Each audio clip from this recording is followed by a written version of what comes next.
What's going on, everybody? Welcome into the Point After with Mitch Kaiser. I'm your host, Mitch Kaiser. Happy Tuesday. Coming off the NFL draft weekend, I want to give you guys my points after, my NFL draft points after today. Give you guys some of my takeaways following the draft weekend. Really enjoyed NFL draft. All 3 days were awesome.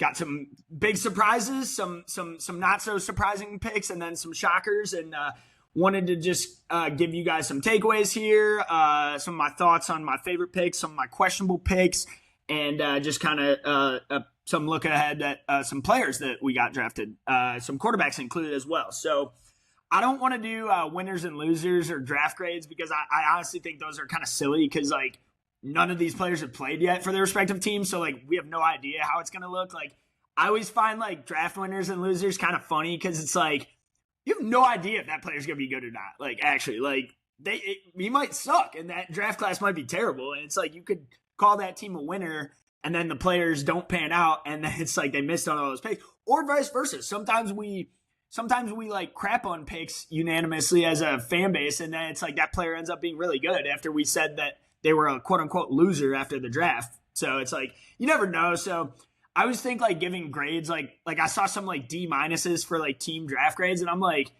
that's like pretty harsh, man. Like we don't even know what these players could be. Like they could end up being amazing, and then it's like, wow, now you get an A for a draft grade. You got to give it a good 2 to 3 years, honestly. Like you got to give it like 2 to 3 years for a player to develop.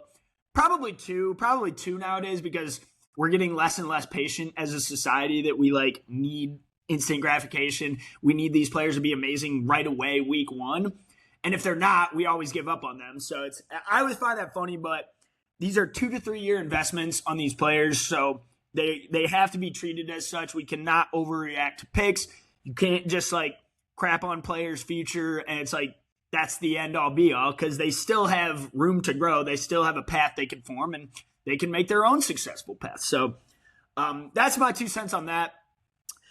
This won't be a super long episode. Going to keep each segment pretty short and concise for you guys. 5 topics I want to talk about today. Again, not doing like draft grades, team grades, winners, losers, all that. I think that's kind of all just like BS. And we got to let it play out. You got to let the teams play out. You got to let the games play out. So the 5 segments I'm going to touch on today.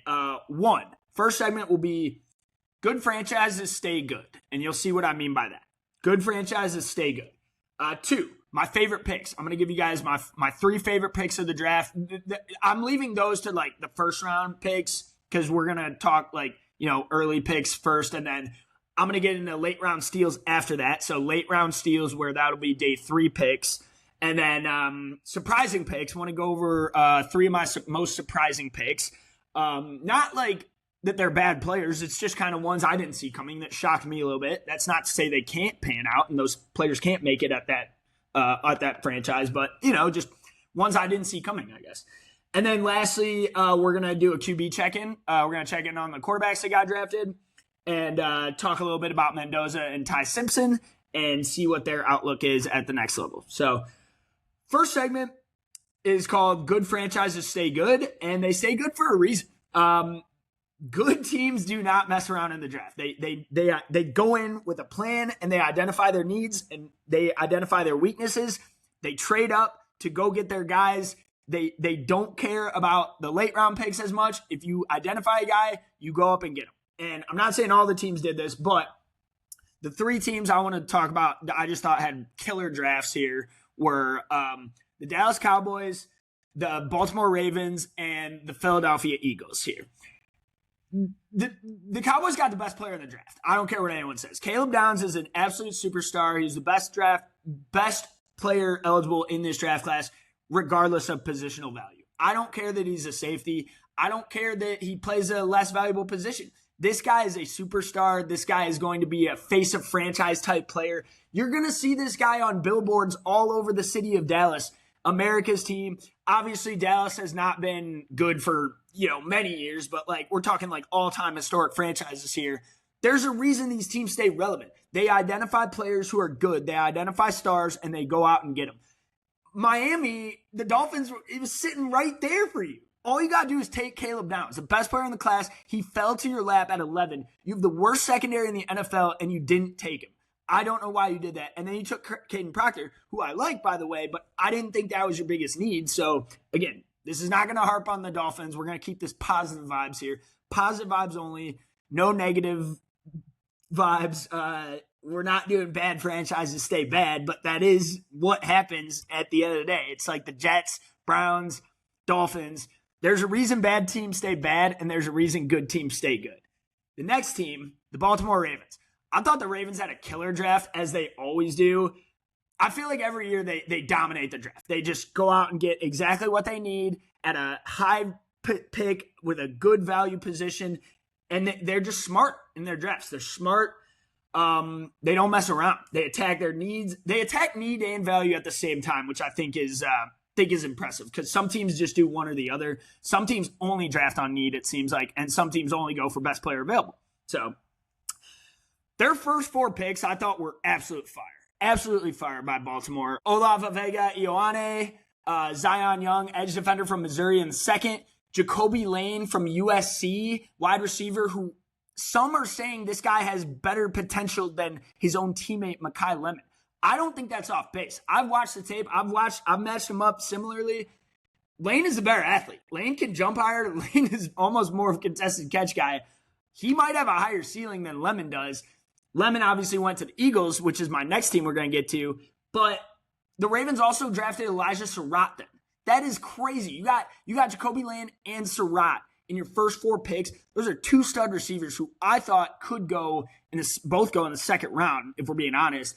So that is extremely good value for them. A reliable pass catcher, good hands, and Elijah Surratt played in big games, big moments for Indiana Hoosiers, national champion. That guy's a winner. That guy's an absolute stud that you want in your locker room. Good teammate, good leader for the other receivers. And that helps Lamar Jackson. Again, I have never loved the Baltimore Ravens receiving core outside of from Zay Flowers. I think that's 2 reliable weapons that Lamar can throw to right away next year and are going to be ready to play week 1. We're doing dynasty rookie drafts later this week with my boy Beckett Mesco from Fantasy Life. He's a diehard Ravens fan. He's coming on to just rave about Jacoby Lane, because I know he is super excited for him. And I told him, I was like, I don't blame you, man. This guy's going to be a stud. And again, they had a need at guard, and they took Vega. Ioane was the best guard in the draft. It was not even close. Best interior O-line prospect. And the best part about that pick was a lot of people, before the draft, a lot of people were saying, like, oh, maybe they'll take Mawanoa or Fano or whoever and try to move him into guard, a tackle into interior. And it's like, Trevor Sigma was on this show saying, if you're just going to draft a guard or someone to play guard, why don't you just take the best guard in the class, as in Vega Ioane? And they absolutely did that. The Vega's tape was phenomenal. It was better than I thought it was even better than Mawanoa's, if I'm being honest. But obviously, there's a little different positional value. Mawanoa has a higher ceiling. Going to be a tackle at the next level, of course. But yeah, I just really love the Ravens draft, and they're a damn good franchise. And there's a reason why they've stayed good for so long. There's a reason why they stay relevant. They hit on their picks. They identify their weaknesses, and they go out and attack them. So I got a lot of respect for the Ravens GM and what they're able to accomplish. I think Zion Young could be a steal too. I think that's a very good edge rusher that they need. I think he's going to be better than Mike Green in that on that defensive line, truly. So I like Zion Young's. Eli Drinkowitz raves about him, head coach at Missouri, raves about his pass rushing ability and the potential he has. Dude could be a special player. So that's all I got on the Ravens. Last team about good franchises staying good, and we mentioned it a little bit with the Mekhi Lemon pick. The fact that the Philadelphia Eagles got Mekhi Lemon at pick 20 by trading up, I mean, they did it again. Howie Roseman did it again. I know it's the cliche saying, but how does he keep getting away with this? Right in front of the Steelers, who were about to take him too. That is just some wild work right there by Howie Roseman. But again, I was not as high on Lemon as the other receivers. He's a little lower in my consensus, but he couldn't have gone to a better landing spot. A team who absolutely needs receivers now with A.J. Brown up in the air. Devontae Smith will now become the 1, which I think we all believe he's capable of. Mekhi Lemon is now your 2. That's insane. That's a great 1-2 punch for Jalen Hurts right there. I just think, like, Lemon is the type of player that if he went to a bad team like the Dolphins or like a wrong system, like, it was not going to work. But the fact that he's on Philadelphia Eagles now, this is like the perfect receiver for them. They know how to use these guys in their offense and incorporate them. He's going to be a steal, I think. And I think he's absolutely going to be a great player now because he's in Philly. Mekhi Lemon, that is. But if he went to like Cleveland Browns or, someone probably wouldn't pan out. But I just think it's one of those things where it's like, this is how good franchises stay good. They identify those players.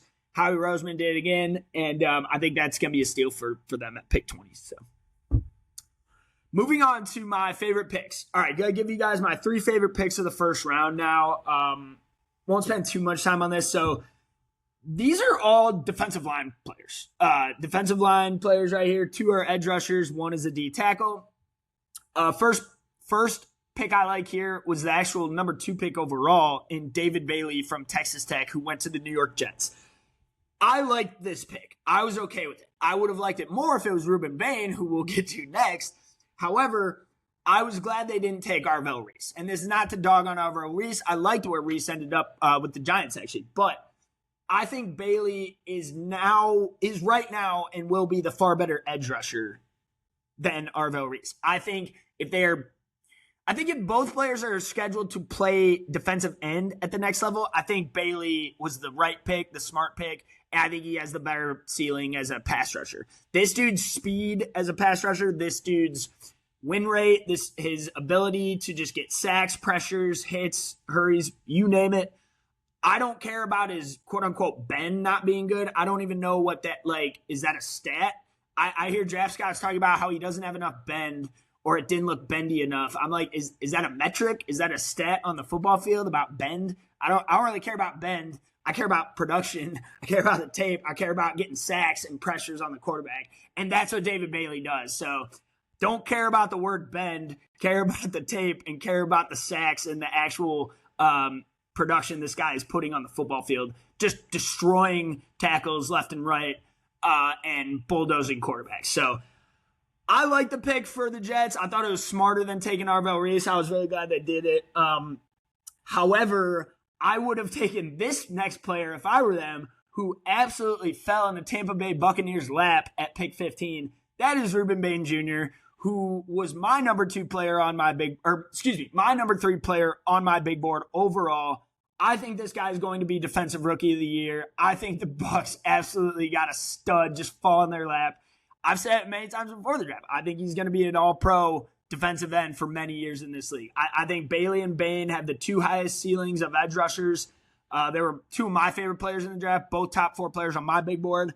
Again, I can't believe he fell this far. I don't know if that's related to off-field stuff that we won't get into, but talent alone on the football field, this guy is incredible. And, we watched the playoff run. We saw how dominant he was against elite offensive lines like Ohio State's and Indiana's.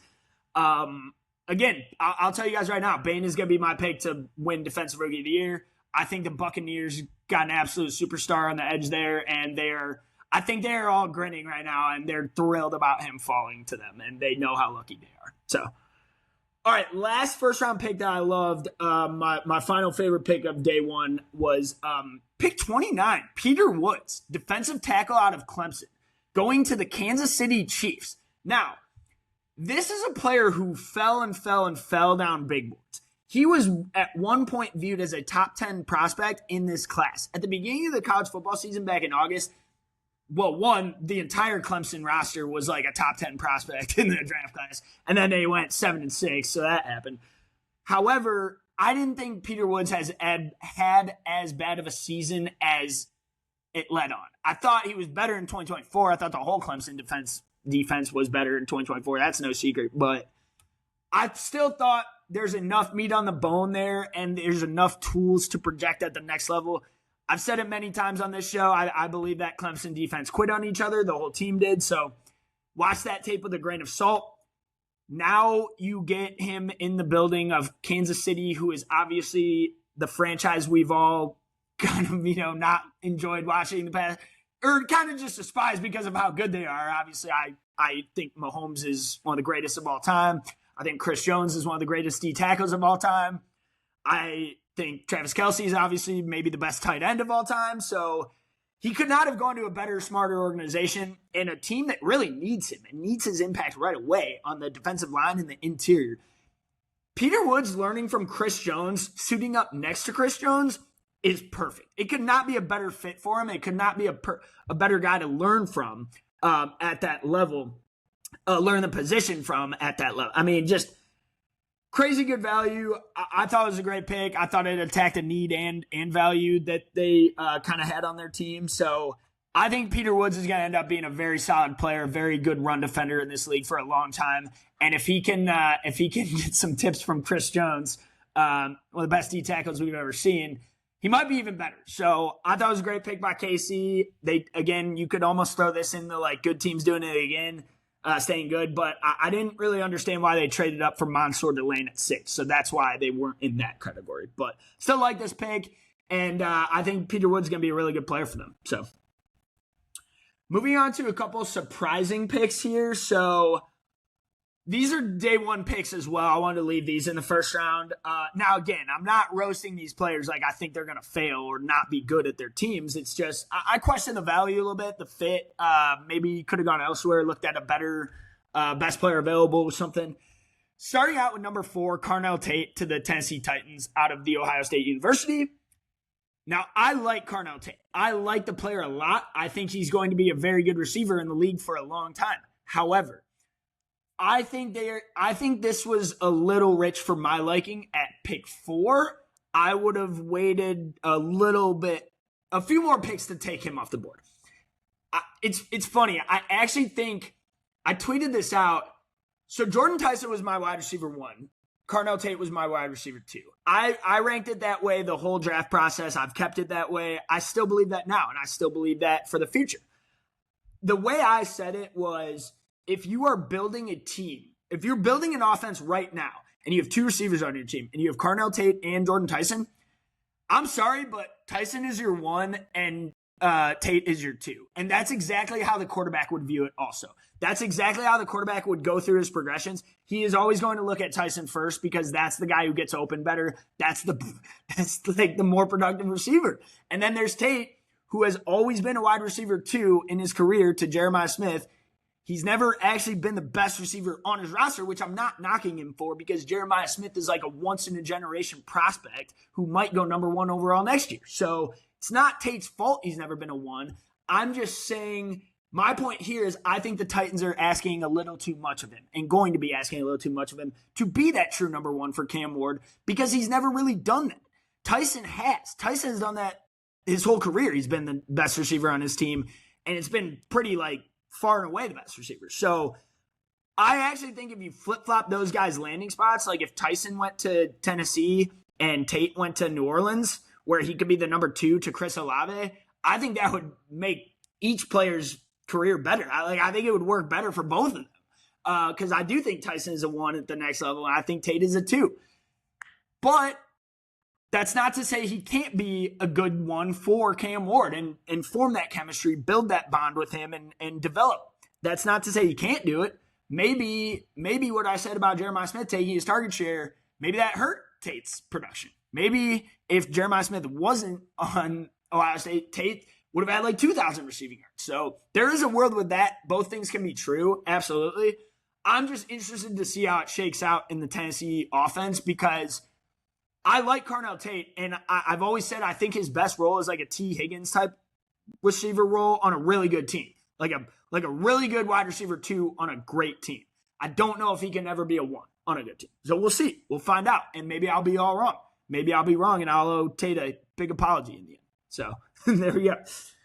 All right, second surprising pick, which this shocked all of us. I was watching the draft with Max Chadwick and Dalton Wasserman, my boys from Preferred Walk-On. Dalton Wasserman, big Jets fan, stood up, threw his hat after this one. We were all pretty shocked. That is Kenyon Sadiq, tight end out of the Oregon Ducks.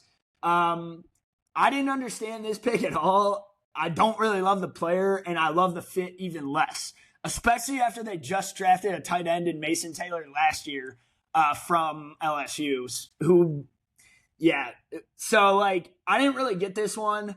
I didn't think it was a need or a high value pick for them. I think I think Kenyon Sadiq's a little overrated as a prospect. I had him lower on my big board than a lot of people did, but I understand it. I understand the tools, the potential, the ceiling. I get it.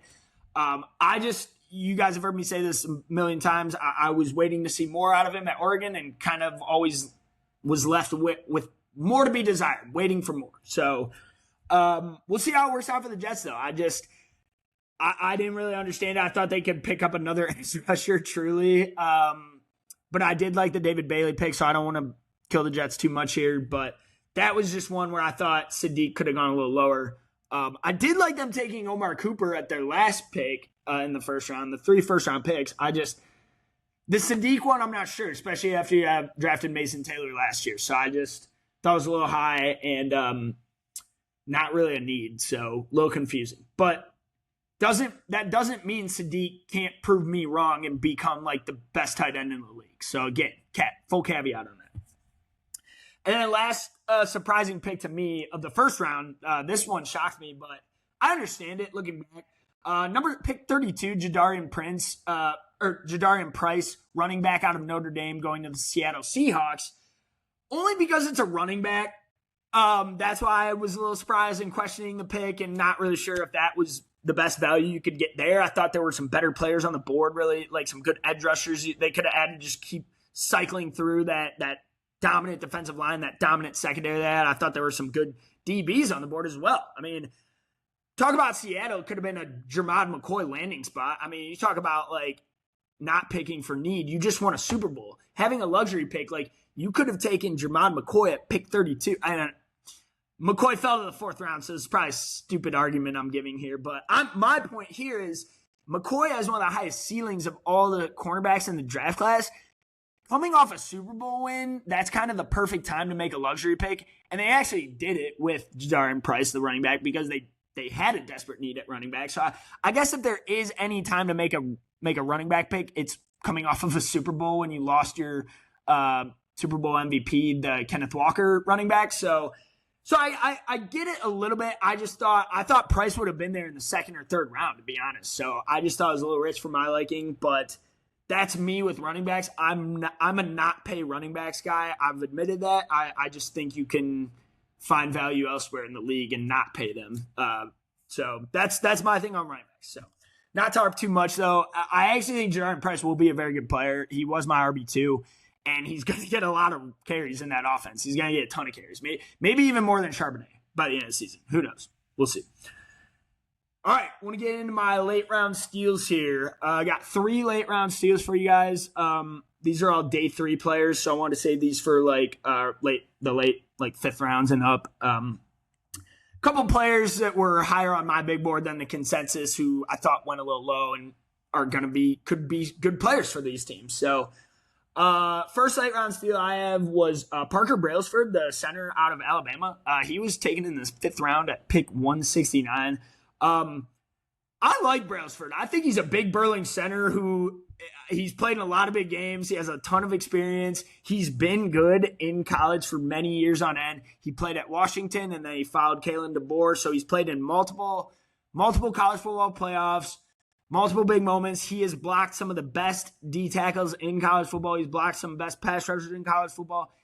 He has held his own on the biggest stage for many years in college. I think this is one of those players who will just end up being a long-term solid starter in the league. I actually liked it for the Browns who need to get talent on the offensive line and just need as many O-line prospects as they can get, truly. So Brailsford was the 100th player on my top 100 big board, actually. So I just want to fit that in there. So because I like the guy. I just thought he's got tools. I think he's got solid foundation, solid feet, solid footwork, solid fundamentals as a center at the center position. Again, drafting centers in football is never going to be a sexy pick, but it could help you get a lot better in the long run. So be curious to see if Brailsford could end up being a starter for the Browns long term. So I like that pick, though. Next pick I liked, another 5th rounder, pick 157. Pick 1. Actually, I forget which. I think I wrote down the wrong pick. I think he was after Brailsford. This is Keith Abney II out of Arizona State, cornerback from Arizona State. This guy's a baller, man. This guy was a dog for the Sun Devils all season long. I thought he'd go way higher. he was actually a top 50 player on my big board. He was 47th on my big board. I believe his PFF coverage grade was like in the high 70s. And this guy is a ball hawk. This guy is strong, athletic, good speed, good size speed combo for a cornerback position. Plays bigger than he is, truly. Good tackler. Again, yeah, I was shocked he was still on the board, and especially going to the Lions, which I love. Great pick by them. Great pick to get more talent in the secondary. The secondary is not a super strength for the Lions. It's not really a weakness, but I still think they can get a lot better and get some better corners in the building.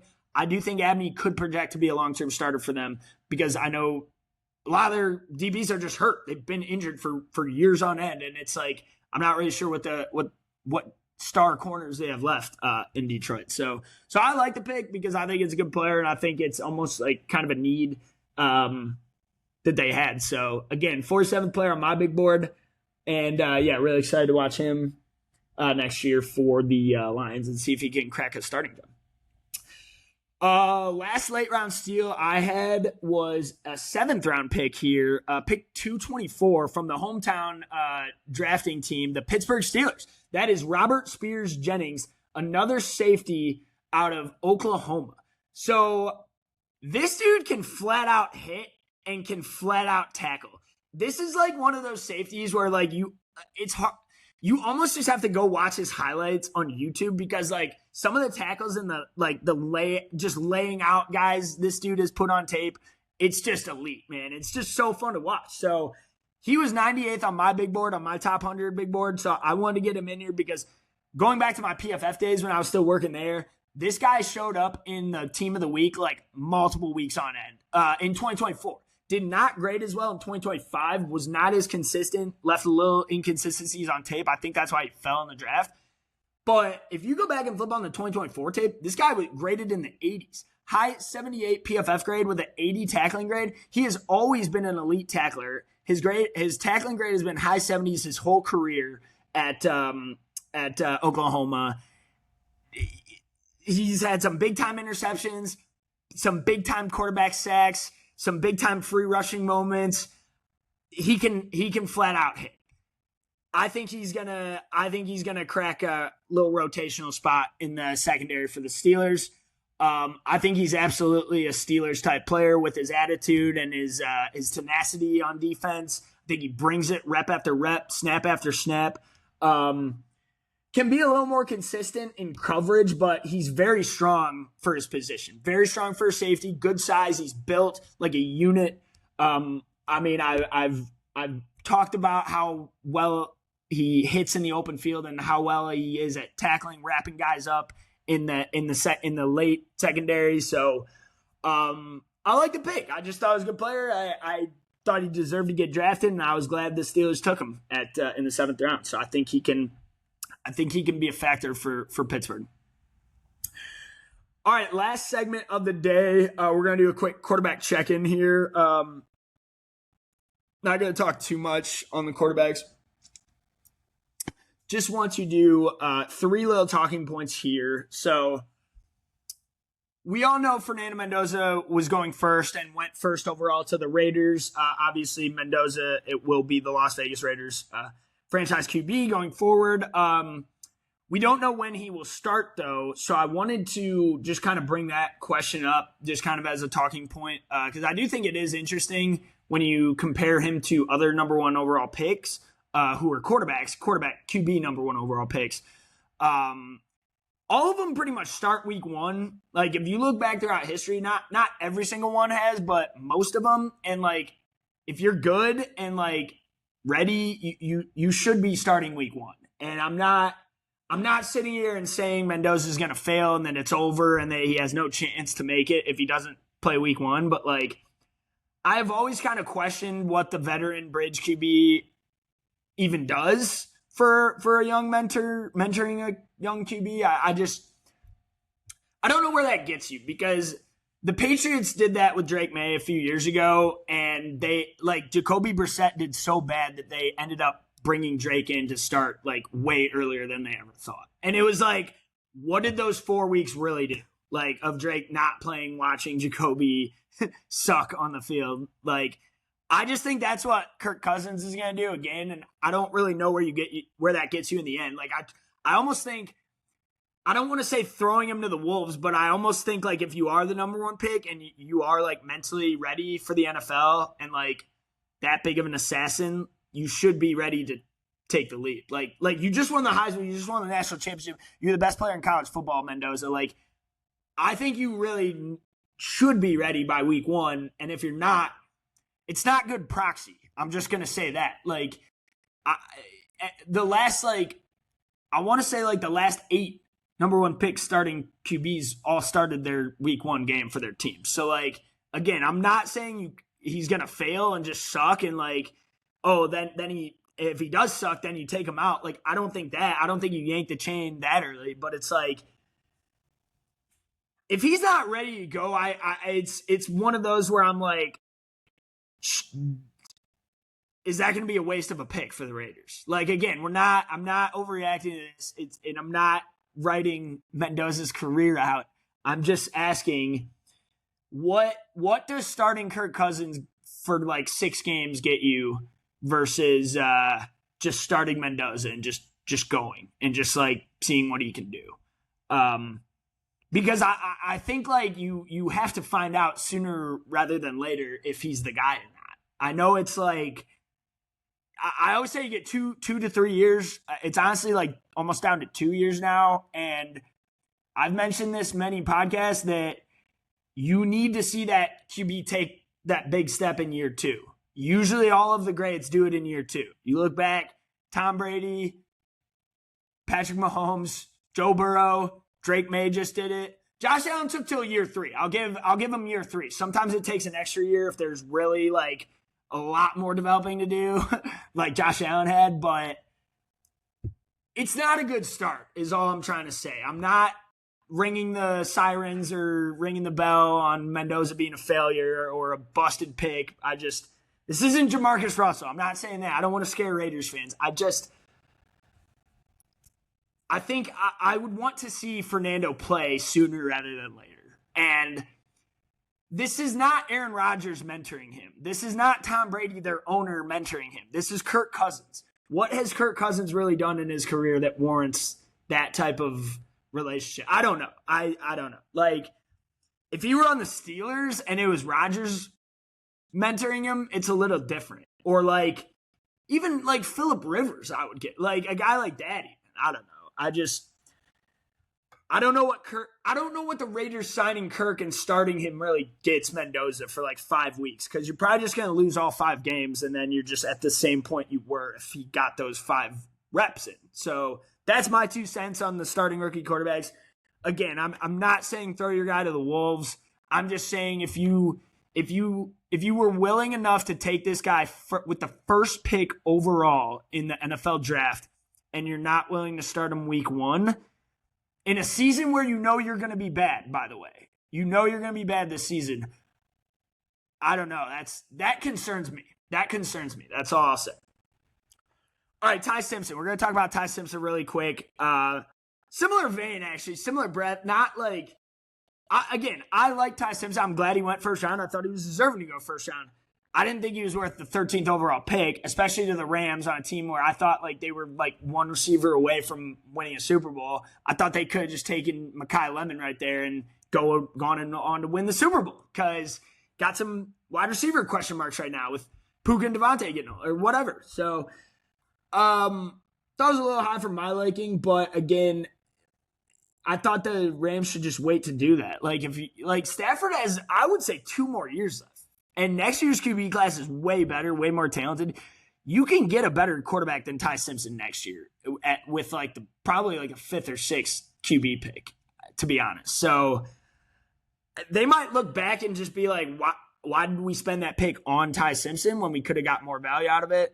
Attack the need maybe for a team who doesn't have a lot of needs. Like maybe just go best player available. Could have just done that.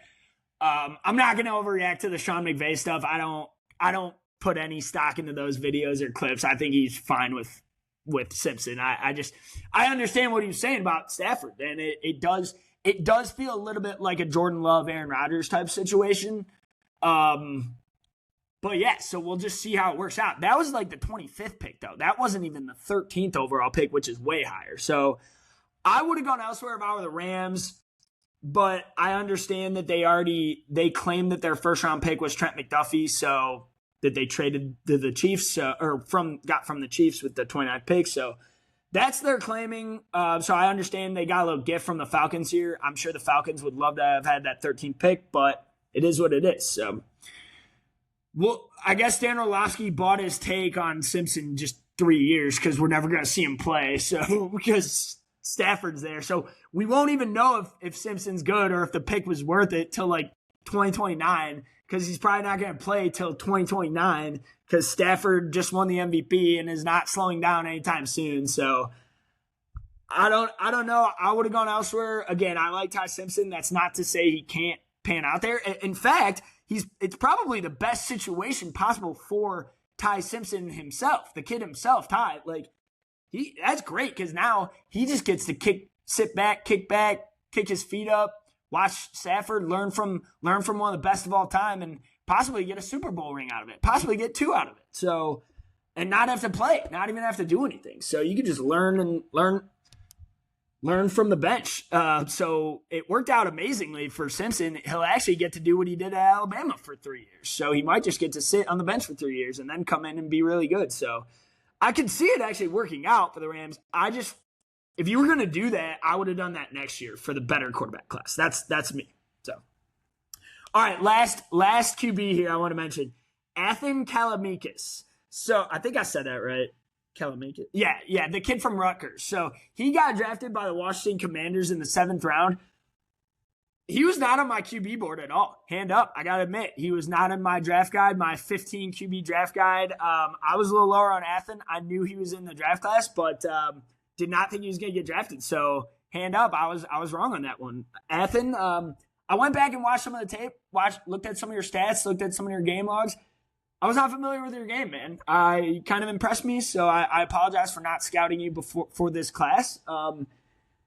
May have had you in my top 15, actually. So we'll may have to get back to the drawing board, go back and rewatch the tape. But saw things I liked from Kalamikis, so not bad, Ethan. But yeah, I just want to shout him out. That I was a little impressed by him, going back and looking at the stats, looking at the production, had some solid numbers at Rutgers. So.